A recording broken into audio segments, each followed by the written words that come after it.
지난주에 식사 이렇게 나누면서 그런 이야기 나왔었습니다. 왜 사도 바울은 감옥 밖으로 나오지 않았을까? 베드로도 감옥 밖으로 나왔는데 사도 바울은 왜 감옥 안에 있었을까? 감옥의 문이 열렸으면 당연히 감옥 밖으로 나오는 게 정상일 텐데 왜 나오지 않고 그냥 그 자리에 머물러 있었을까? 이럴 때 늘 비교되는 이야기가 있죠. 베드로 이야기. 베드로가 감옥에 있었을 때 분명히 감옥의 문이 열려졌습니다. 천사가 그를 깨웠습니다. 그리고 그를 베드로를 데리고 직접 감옥 밖으로 이끌고 나왔죠. 베드로는 감옥에서 나왔는데 왜 사도 바울은 여전히 감옥 안에 있었을까? 왜 감옥 밖으로 나오지를 않았었을까? 그래서 사도 바울을 가만히 묵상을 해보면 확실히 우리보다는 영적인 민감성이 뛰어난 사람, 굉장히 발달된 사람임에 틀림이 없습니다. 인지상정이죠. 감옥의 문이 닫혀져 있던 감옥의 문이 열려졌다?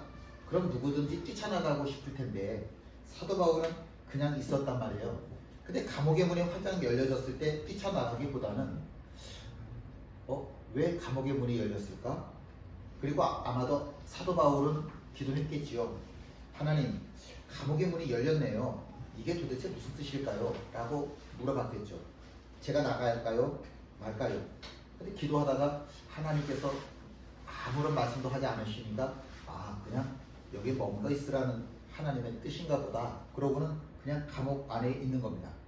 자기의 본능으로는 뛰쳐나가고 싶은데 그 본능보다 더 훌륭한 게 있습니다. 그 본능을 억누를 수 있는 의지, 그 의지를 하나님 앞에 드리는 거죠. 의지의 순종이라고 하는 것. 자기의 의지가 아닌 자기의 인지상정이라 뛰쳐나가고 싶은 건 내 본능이지만 그것을 억누르는 나의 의지, 이것마저 하나님 앞에 드리는 거죠. 내려놓음이지요. 그래서 감옥 밖으로 나가지를 않는 겁니다. 우리가 잠깐 상상력을 동원을 해보면 이런 겁니다. 감옥의 터가 흔들렸어요. 근데 다른 감방의 문은 열리질 않고 사도 바울과 신라가 있는 감방의 문만 열린 거예요. 팔다리를 묶고 있던 착고가 다 풀렸어요. 그러면 당연히 뛰쳐나가겠죠. 근데 만약에 다른 죄수들이 있던 그런 감방의 문까지 다 열렸으면 어떤 일이 일어났을까? 아마 대혼란이 일어났을 겁니다. 지난달에 나이지리아에 큰 홍수가 났습니다. 얼마나 큰 홍수가 났던지 교도소가 이렇게 담벼락이 다 무너졌어요. 죄수들이 어떻게 했을까요? 다 도망갔죠. 다 도망갔습니다. 281명이나 되는 사람들이 이 순간에 다 도망쳤습니다. 총 쏘고 난리가 났죠. 그래서 많은 죄수들이 또 죽기도 했었습니다. 이런 거죠. 감옥 안에 있던 모든 사람들은 다 뛰쳐나가고 싶은 본능을 가지고 있잖아요. 그런데 사도 바울은 그냥 그 자리에 가만히 있었던 거예요. 근데 이 감옥은 어두워요. 그 안이 감방 안이 잘 안 보이거든요. 그러니까 이 간수가 그 터가 움직이고 감옥의 문이 열린 것을 보면서 틀림없이 사도 바울이 도망했겠다라고 생각을 한 거죠. 어두우니까 감방 안에 있는 사도 바울의 모습이 보이질 않은 거죠.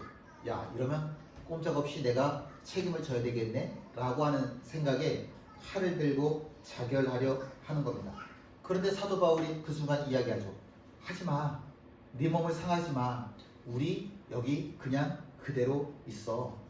마치 아무런 일도 일어나지 않은 것처럼 그저 감방의 문이 열려 있고 착고가 풀려져 있고 그리고 사도 바울은 처음부터 있던 그 자리에 그냥 머물러 있는 겁니다. 그러니 이 간수가 사도 바울을 보면서 무슨 생각이 들었을까? 저건 사람이 아닌 것 같아. 그런 생각이 들 수밖에 없었겠죠. 성경에 보니까 무서워 떨며 그렇게 말씀하더라고요. 그리고 바울과 신라 앞에 엎드렸다 이렇게 돼 있거든요. 베드로가 처음 예수님 만났을 때 물고기 배가 찢어질 만큼 배가 가라앉을 만큼 그물이 찢어질 만큼 많은 고기를 잡지요. 그리고 예수님을 볼 때 그 베드로가 느꼈던 마음은 뭐냐면 이건 사람이 아니다. 이건 사람이 아니다라고 하는 생각에 그 자리에 넙죽 엎드려서 뭐라고 얘기를 하냐면 주님 저는 죄인입니다. 저를 떠나소서 이렇게 얘기를 해요. 그러니까 이 사람을 보면서 나하고 똑같은 사람이 아니네. 이건 사람이 보통 사람이 아니네 정도가 아니라 이건 사람일 수가 없어. 이런 상황에서 이렇게 행동을 한다고 이건 사람일 리가 없어 라고 하는 그런 생각이 간수의 마음이 일어나는 겁니다. 사도 바울을 보면서 야 이건 사람일 리가 없어. 그래서 그 앞에 납작 엎드리게 되는 거죠. 제가 교도소에서 근무했던 사람에게 물어봤어요. 교도소 안에도 억울한 사람들 있을 수 있지 않냐. 교도소 안에도 선한 사람들 있을 수 있지 않겠냐 라고 물어보니까 그 교도관이 하는 얘기가 물론 그럴 수는 있대요. 물론 그럴 수 있는데 자기가 교도소에서 근무하는 동안 그렇게 선한 사람을 본 적이 없대요. 조금이라도 더 자기 이익을 챙기려고 기회를 엿보는 사람, 자기에게 손해가 되는 것은 절대로 허용하지 않는 사람들 투성이지, 자기 것을 내주면서 정말 이 사람은 억울하게 여기 들어왔구나 이렇게 느껴질 만한 사람을 자기는 본 적이 없다고 그러더라고요. 착해 보이는 사람, 오히려 그런 사람들이 더 위험하더래요. 착해 보인다라고 하는데 이 사람이 오히려 전과가 몇 번 이렇게 되는 바람에 자기도 그렇게 얼굴만 보고 야 저 사람 참 선한 사람이다 이렇게 믿었다가 낭패를 겪은 경험이 한두 번 아니라고 하더라고요. 그 사람이 내린 결론은 뭐였냐면 참 세상에 믿을 사람 없더라. 그게 그 사람 내린 결론이더라고요. 그 이후로는 자기가 교도소에 근무한 이후로는 절대로 다른 사람을 믿지 않는다는 거죠. 간수는 무서웠어요. 사도 바울을 보면서 이제껏 자기가 수십 년 동안 죄수들을 봐왔잖아요. 나 프로예요. 난 직업 전문가예요. 난 프로거든요. 이제껏 수도 없이 많은 죄수들을 보아왔는데 그 죄수들은 전부 도망갈 기회만 엿보고 있고 다 억울하다고 이야기를 하는데 신세 한탄들을 하는데 사도 바울은 그러지를 않잖아요. 이건 정말 사람이 아니다. 바울을 보면서 자기 마음속에 두려움이 생기는 거예요. 두려움. 그래서 얼른 감옥이 있을 자리가 아니다 싶으니까 감옥 밖으로라도, 감옥 감방도 이렇게 쭉 있으니까 그 복도가 있겠죠. 그곳으로 일단은 사도 바울을 끄집어냈습니다. 함께 있지요. 그들을 데리고 나가 이르되 선생들이여 내가 어떻게 하여야 구원을 받으리까 하거늘. 우리 성경은 이게 헬라어 성경을 우리말로 번역을 한 거기 때문에 좀 정확히 번역이 안 된 일들이 많은데 지금 이 말씀도 그래요. 여기서 선생님이라고 하는 말은 헬라어로는 큐리스라고 그래요. 주님이라는 뜻이에요. 그러니까 예수님을 주님 그렇게 얘기를 하잖아요. 그것처럼 여기도 사실 선생들이어가 아니에요. 성경이라 차마 바울을 가리켜서 주님 이렇게 부를 수 없으니까 그냥 선생들이여라고 번역을 한 거지 실제로는 그 간수가 바울을 보면서 주님 이렇게 불렀어요. 이 큐리오스 주님이라고 하는 말은 누구한테 쓰냐면 황제한테 써요. 아니면 정말 하나님 그런 신에게 쓰는 단어가 주님이에요. 근데 간수가 바울을 보면서 이건 사람이 아니라고 여겨졌기 때문에 주님 이렇게 불렀거든요. 내가 다른 사람에게 불을 붙일 수 있는, 다른 사람에게 붙일 수 있는 최고의 존칭, 병칭이라고 그러죠. 존칭어가 주님이에요. 이것보다 더 귀한 단어는 없습니다. 우리가 이제 예수님을 주님 이렇게 부를 수밖에 없는 이유는 그 주님이라고 하는 단어가 최고로 존귀한 단어이기 때문에 우리가 주님, 나의 주인, 나의 주님 이렇게 부르는 거죠. 지금 간수가 사도 바울을 그렇게 부르는 겁니다. 주님. 아마 더 귀한 단어가 있었다고 한다면 간수는 바울을 그렇게 불렀을 거예요. 주님. 근데 더 이상 존귀한 단어가 없는 거예요. 그래서 주님이라고 부르는 거죠. 내가 만약 간수였다고 한다면 지금 사도 바울을 보면서 뭐라고 이야기했을까? 뭐라고 얘기했을 것 같으세요? 내가 사도 바울이에요. 내가 간수예요. 사도 바울이 지금 내 눈앞에 있어요. 뭘 물어봤을까? 아유, 감옥의 문이 열렸는데 왜 여태 감옥에 계셨어요? 빨리 도망가시지요. 라고 이야기를 하든가, 아니면 도망가지 않아서 참 감사합니다. 덕택에 제가 살았습니다. 뭐 이렇게 얘기할 수도 있겠고, 아니면 바울이 억울한 거 알았을 테니까 아유, 낮에 제가 했던 일 다 그냥 잊어주세요. 또 용서를 구할 수도 있었겠죠. 근데 어떤 말로도 이 간수의 마음을 충분히 다 표현하지는 못하였던 거죠. 간수가 제일 먼저 사도 바울을 감방에서 끄집어내고 나서 제일 먼저 했던 말, 궁금했던 말, 꼭 물어보고 싶었던 말이 한 가지 있었습니다. 그건 뭐냐면, 내가 어떻게 하여야 구원을 받겠습니까? 라고 하는 겁니다. 하고 싶은 말 수도 없이 많이 있었을 텐데 그 모든 말들이 아니라 간수가 제일 먼저, 그리고 꼭 한 가지 물어보라고 한다면 뭘 물어볼래? 라고 했을 때 그 물어보고 싶은 말이 뭐였냐면, 내가 어떻게 하여야 구원을 받겠습니까? 라고 하는 거죠. 대통령이 기자회견을 합니다. 그러면 기자들이, 우리나라 기자들 뿐만이 아니라 외국 기자들도 많이 있단 말이에요. 수십 명이거든요. 그때 대통령이 제일 먼저 딱 지적을 하는 기자가 질문을 하게 되는데, 그 기자에게는 영광이에요. 그날의 꽃이에요. 그 제일 먼저 대통령이 당신 질문해봐. 대체 그건 약속을 하죠. 누구 질문할게. 이건 영광이거든요.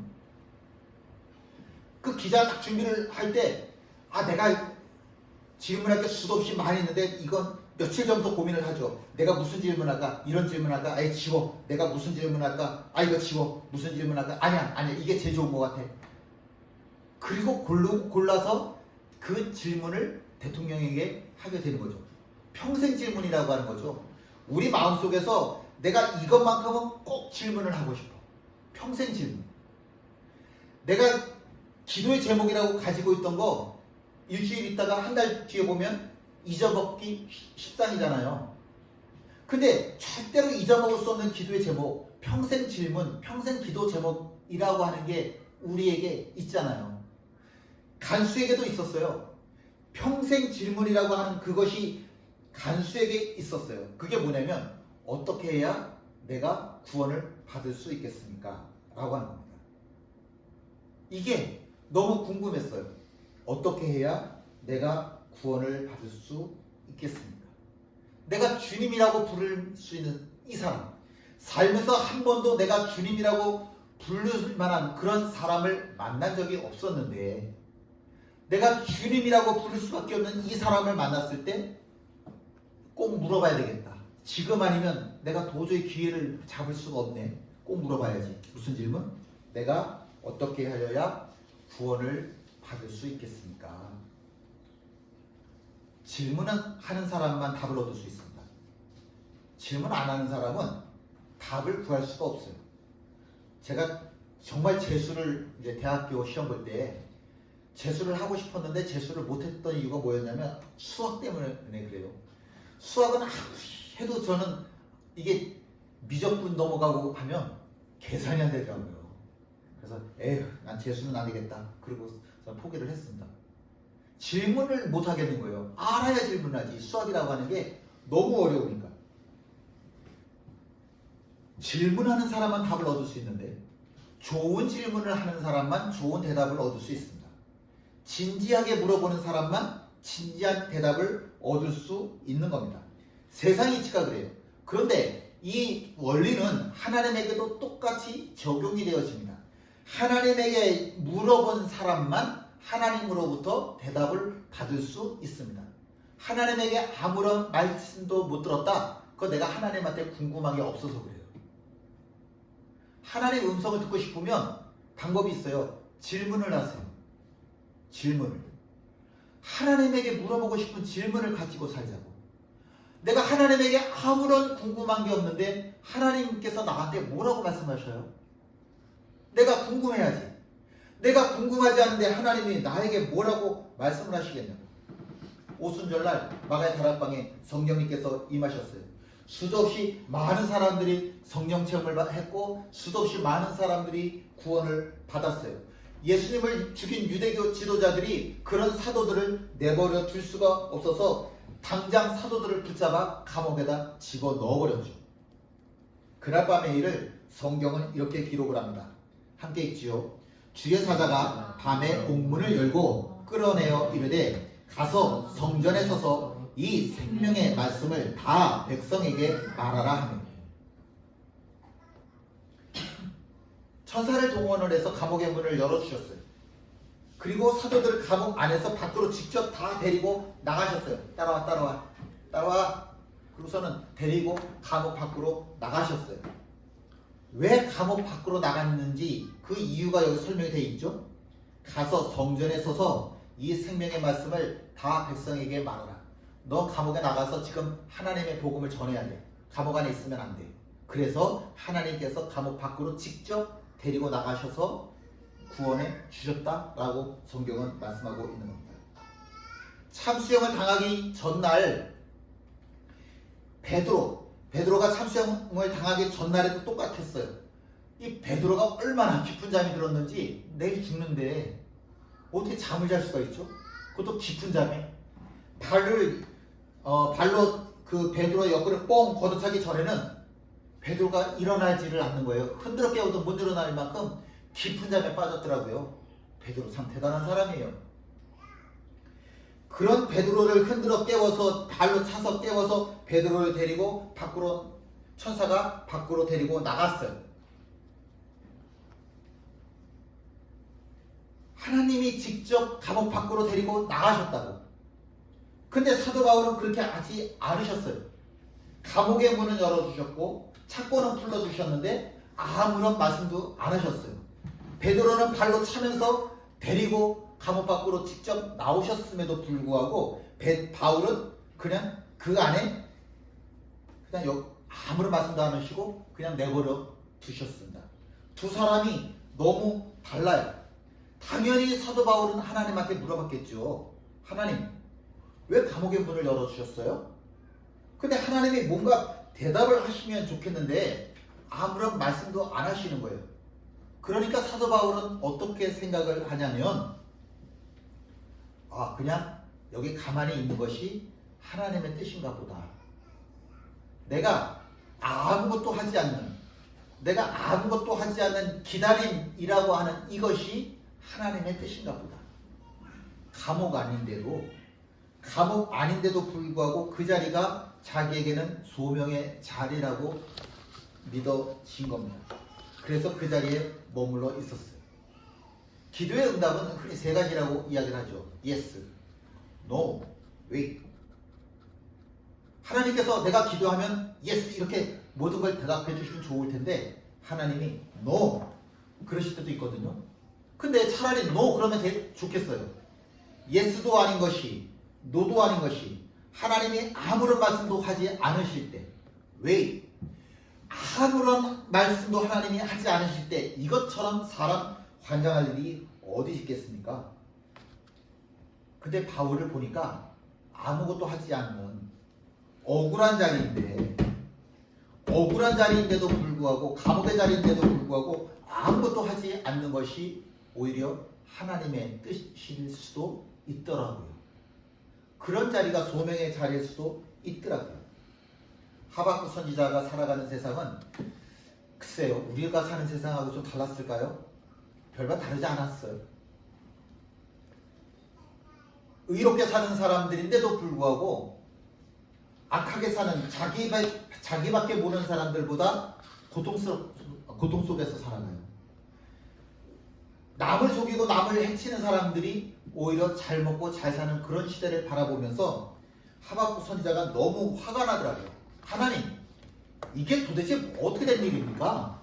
왜 악인들이 의인들보다 득세를 하는 얻을 듯 세상을 가진 자가 되어서 이 세상을 떵떵거리면서 살아가고 있는 겁니까? 도대체 하나님 뭡니까? 저 불의한 인간들 하나님 어떻게 하시려고 그래요? 저 고통당하는 의인들 하나님 어떻게 하시려고 그래요? 너무 화가 나서 하나님한테 물었어요. 하나님이 대답을 해주시면 좋겠는데 아무런 말씀도 안 하시더라고요. 또 물어봤어요. 하나님이 대답을 안 하시네. 왜 의인이 고통당하냐고. 왜 의인이 고통당하냐고 묻는데 왜 하나님이 대답을 안 하시냐고. 너무 조급해지니까 참다 못해서 자기가 살고 있는 곳 중에서 제일 높은 곳 성루예요. 성루. 성의 제일 마루 제일 꼭대기까지 올라가는 겁니다. 그 꼭대기까지 올라가서, 왜냐하면 하늘하고 조금이라도 가까우니까. 그래서 성루까지 쫓아 올라가서 거기서 기도하는 겁니다. 하나님 보세요. 이 세상에 악인이 득세하는 세상으로 언제까지 두실 겁니까?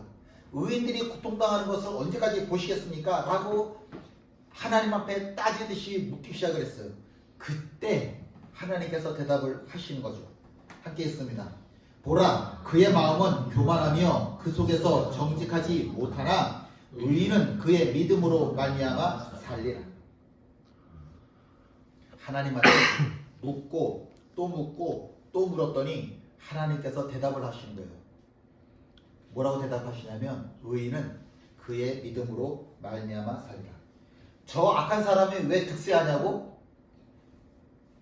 냅둬. 그런 거 신경 쓰지 마. 너가 신경 쓸 거는 왜 악한 사람들이 고통받고 왜 악한 사람들이 득세를 하고 의인들이 고통당하고, 너가 신경 쓸 건 그게 아니야.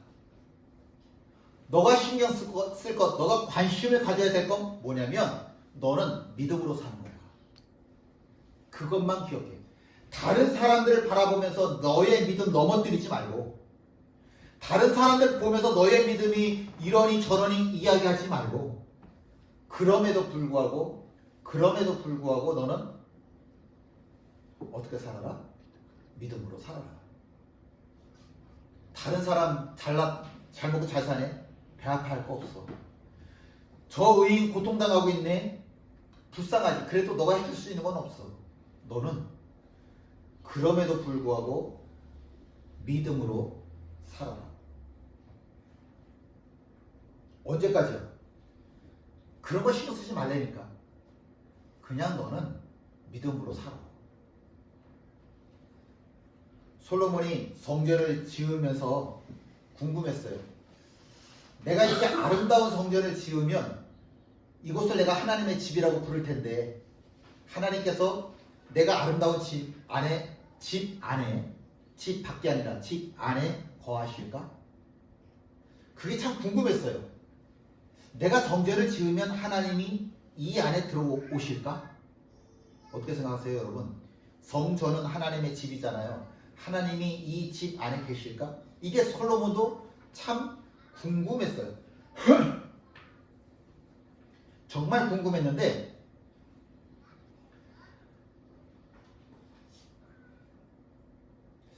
하나님한테 물어보는 거죠.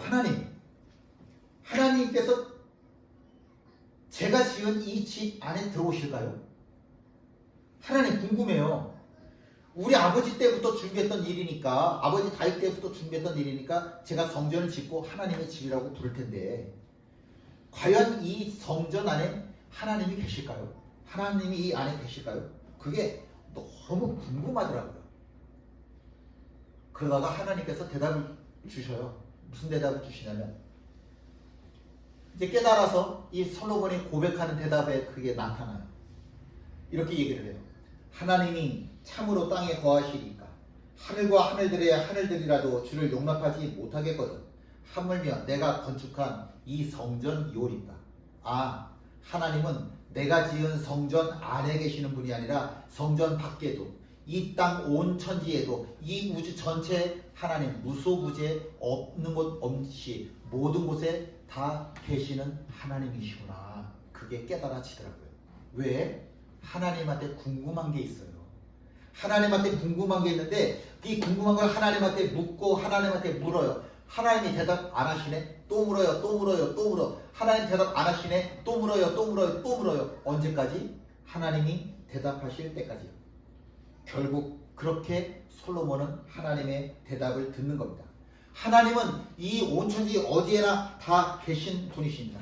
그런데 사람들은 교회를 하나님의 집이라고 생각을 하고 건축 큰 건물 그렇게 자꾸 고집을 부립니다. 아니요. 이런 건물들은 무너져요. 예루살렘이 무너지지 않을 거라고 유대인들은 믿었어요. 하나님의 집이 왜 무너져? 그런데 주전 예수님 오시기 586년 전, 주전 586년에 예루살렘이 바벨론의 칼 앞에 돌 위에 돌 하나 남지 않고 다 무너졌죠. 보이는 건 무너질 수밖에 없습니다. 건물이 우상시게 되면 안 되죠. 정작 관심을 가져야 될 하나님에 대해서는 관심이 없고 보이는 건물에만 관심을 갖지니까 그 죄를 심판하시기 위해서 교회가 무너지는 거죠. 왜 예배드리냐고요? 예배드리는 것에 대해서는 왜 예배드리는지에 대해서는 관심이 없고 그저 내가 예배드렸다라고 하는 것에만 관심이 있다고 한다면 그건 우상이에요. 예배가 우상이라고. 그런 우상이, 그런 내 습관이 예수님을 십자가에 매달아 죽이는 거죠. 아침이면 우리 규영이, 규원이 사진들을 이렇게 쭉 보내줘요. 카톡으로. 그러면 그것들을 이렇게 보면서 혼자 웃어요. 얼마나 이쁜지 모르겠어요. 아침마다 보내주는 이 손주들이 진짜 이뻐요. 제가 너무 궁금하거든요. 얘네들 지난밤에는 잘 잤는지, 밥은 잘 먹는지, 어디 아프지는 않는지, 어린이집 가서 잘 먹고 친구들하고 잘 놀았는지 너무너무 궁금하거든요. 사랑하는 사람들의 특징이 뭐예요? 궁금한 거예요. 정말 궁금한 거예요. 하나님이라고 하는 분이 어떤 분인지 너무너무 궁금해요. 왜? 하나님을 사랑하니까. 하나님을 사랑하면 궁금한 게 너무너무 많아가지고 하나님한테 자꾸 물어볼 수밖에 없어요. 그래서 성경을 읽어요. 왜? 내가 사랑하는 하나님이 어떤 분인지 알고 싶으니까요. 자꾸 기도하게 돼요. 왜? 하나님한테 물어보고 싶은 게 너무너무 많아. 내가 사랑하니까. 그런데 내가 하나님에 대해서 관심이 없으면, 내가 하나님을 사랑하지 않으면 예배드리고 싶지도 않고 성경 보고 싶지도 않고 기도하고 싶지도 않습니다. 정말 내가 예수쟁이라고 한다면, 정말 내가 예수쟁이가 맞는지 하나님한테 물어봐야죠. 하나님, 저 예수쟁이 삶으로 오직 의인은 믿음으로 말미암아 살리라, 오직 경수는 믿음으로 말미암아 살리라, 제가 이렇게 살아가고 있는 거 맞죠? 저 지금 잘 살고 있지요? 하나님한테 좀 물어보고 싶겠지. 하나님한테 좀 확인하고 싶겠지. 하나님, 저 예수쟁이요, 오직 의인은 믿음으로 말미암아 살리라, 오직 경수는 믿음으로 말미암아 살리라, 그렇게 저 지금 살아가고 있는 거 맞죠? 예수 그리스도의 심장이, 예수 그리스도의 보혈이 내 심장 안에 흐르고 있다라고 하는데, 주님, 이 말의 뜻이 뭘까요? 너희는 세상의 빛이라, 너희는 세상의 소금이라, 너희는 그리스도의 지체라. 이게 도대체 하나님 무슨 뜻일까요? 어떻게 살아야 이렇게 살아가게 되는 걸까요? 너무너무 많은 질문들이 우리 하나님 앞에 있지 않겠어요? 어떤 질문? 정말 내가 평생의 질문이 뭡니까? 그래서 그 질문 때문에 내가 성경 보고 기도하고 또 성경 보고 또 기도하고. 하나님 살아가시죠? 함께 나 찬양하십니다.